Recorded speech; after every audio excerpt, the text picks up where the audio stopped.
Welcome back to Its.Malika. As you all know, I'm Malika. So today I'm gonna talk about the reason why I got married at 17 and why I don't have a relationship with the F word, donor. So it all started when I came to the state, May 28, 2006. I came here for a better life, which he filed for me to come to America. Not just me, my other two brothers, everybody, all his kids he filed for. But I got here at 13. So it was like a different surrounding for me. It was just totally different because I'm not used to this type of life. Meaning I'm not used to the big streets. I'm not used to a lot of kids in school. I'm not used to that. I'm not used to wearing regular clothes to school. So it was just different. And mind you, I had no relationship with the F guy. I had no relationship with him. We talked, but I never had a daughter F bond. You get what I'm saying? So anyways, I came here with my stepsister at the time with one carry-on suitcase. So all was in that suitcase was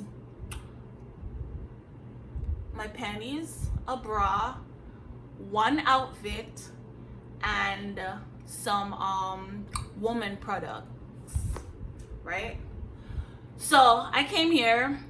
First thing first, I got my own room. Never in my life have I ever had a room for myself, which I was thankful. So it was back to school time. No, I'm not even gonna get to back to school yet. So my two brothers came here June 15. And as soon as they came off the plane, he went and took them shopping.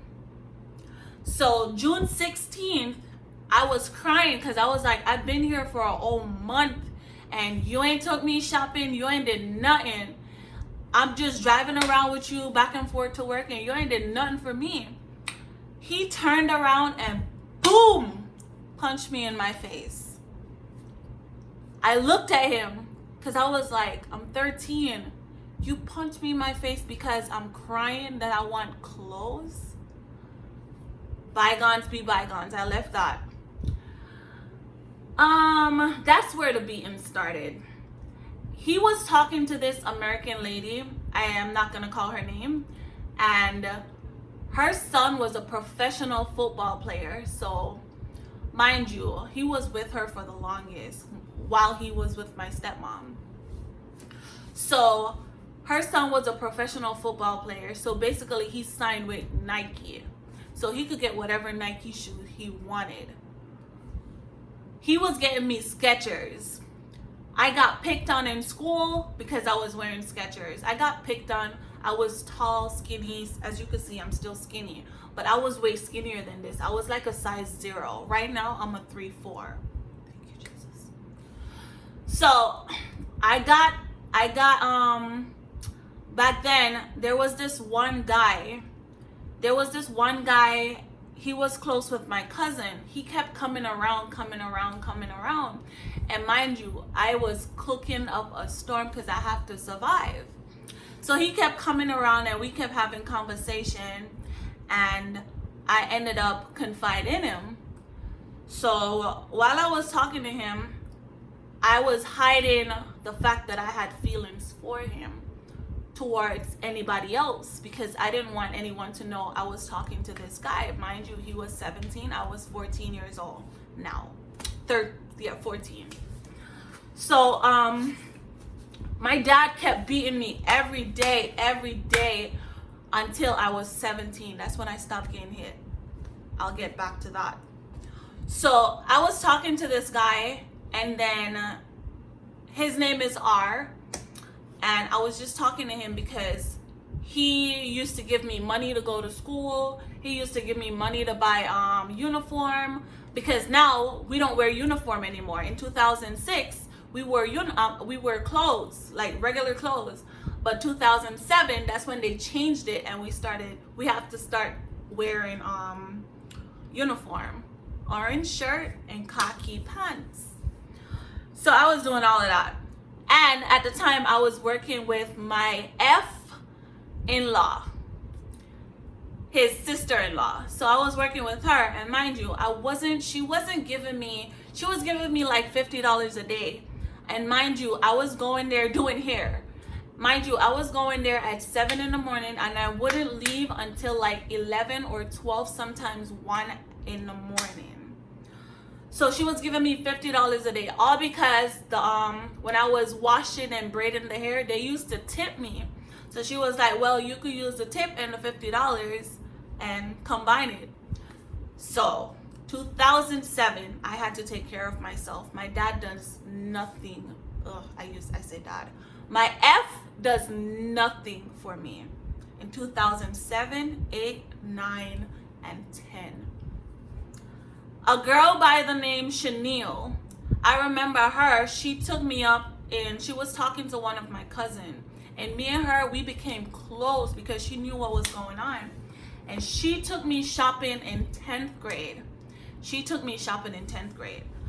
When I went, she took me shopping. She got me uniform, she got me books, pencil, and a bag. That's how I started 10th grade. 11th grade, I started flunking school because the beating got too much. It's like I couldn't focus. So he used to beat me, like he used to just go away, come back, and just beat my ass. I'm not gonna say I was a good child or I was perfect, but sometimes he beat my ass to the point where I'm like questioning myself, like, why you hate me so much? You get me? So one time, I don't remember where I was coming from. I'm trying not to cry. I don't remember where I was coming from, and I was coming from school, and my neighbor, they were at the house, and he just came in and asked one question: where have you been? And I was like, I was at school. That's exactly what I did. He was like, boom, punched me in the face and started beating on me like this. And it's like, I just wanted to die. Honestly, I just wanted to die because I'm like, yo, I'm coming from Jamaica, and my mom, she used to beat my ass too, but I never got beaten like this. Like, I'm getting some real dude type of beat down, you know, from somebody who's supposed to be my So long story short, in 2010, that's when I had it. Because I was like, I can't do this anymore. I'm trying not to cry. I was like, I can't do this anymore. And I told him I was going to Orlando, which was a lie. I didn't go to Orlando. I went with the guy I was seeing since I was 14.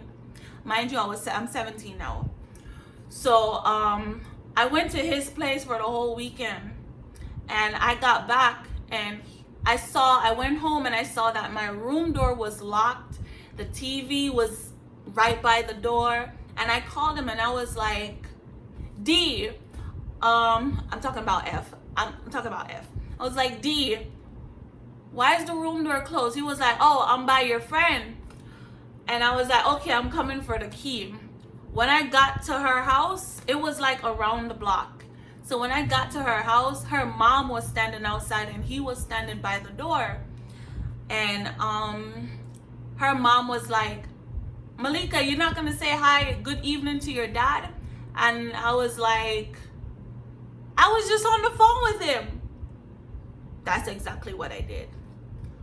While walking inside the house, he turned around and punched the shit out of me, cracked my tooth. Then I ran back to the street. While I ran back to the street, he started beating my ass, came over me.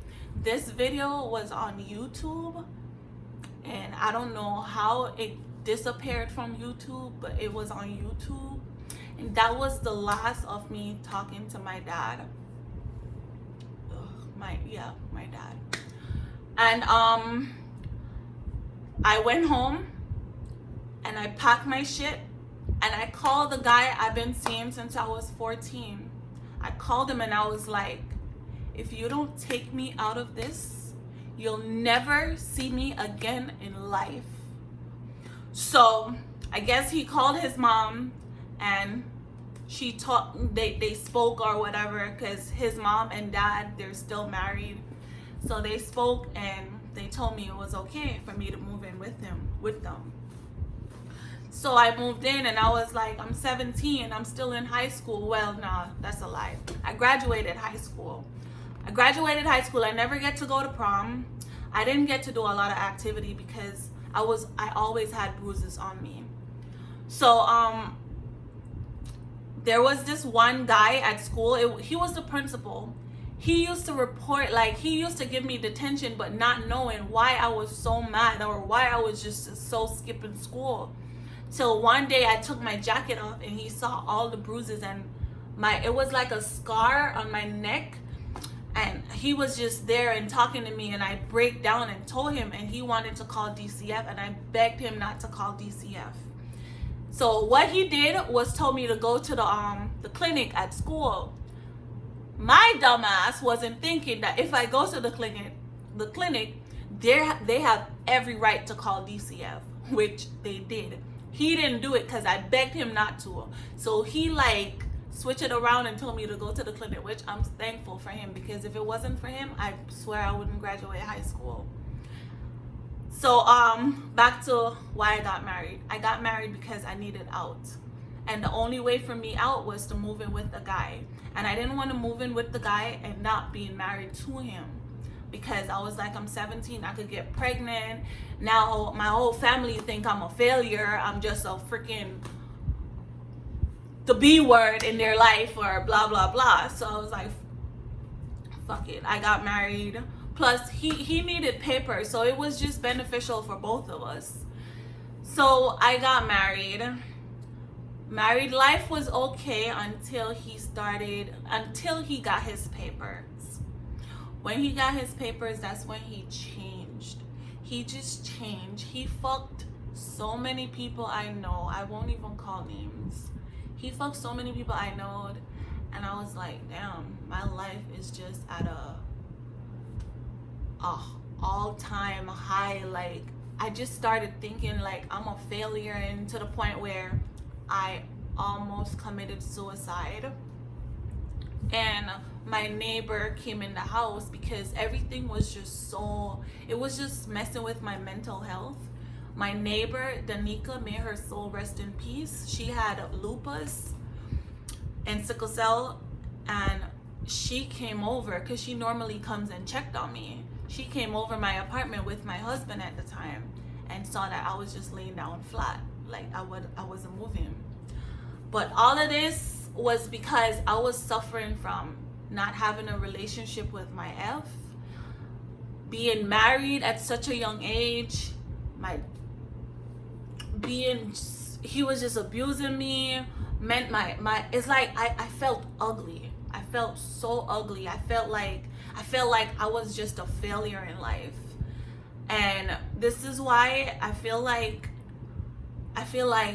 I don't really trust that easily, because I've been through so much, and I could go on and on about this, which I'll put a part 2.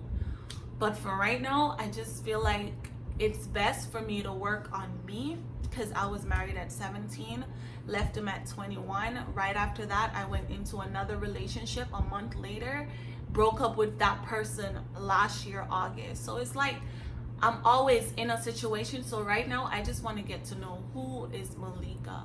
What is Malika like and dislike, you know? So that is it. And I will put out a part 2, because I don't want this to be an hour-long video. I just wanted a 15-minute video. So thanks for watching. Until next time. I don't have any energy. I'm just so fucking emotional right now, but I'm trying not to cry. You get me? I'm just trying. Like, I feel like I still have a burden over my shoulder, but I'll be all right. I'll be all right. Until next time.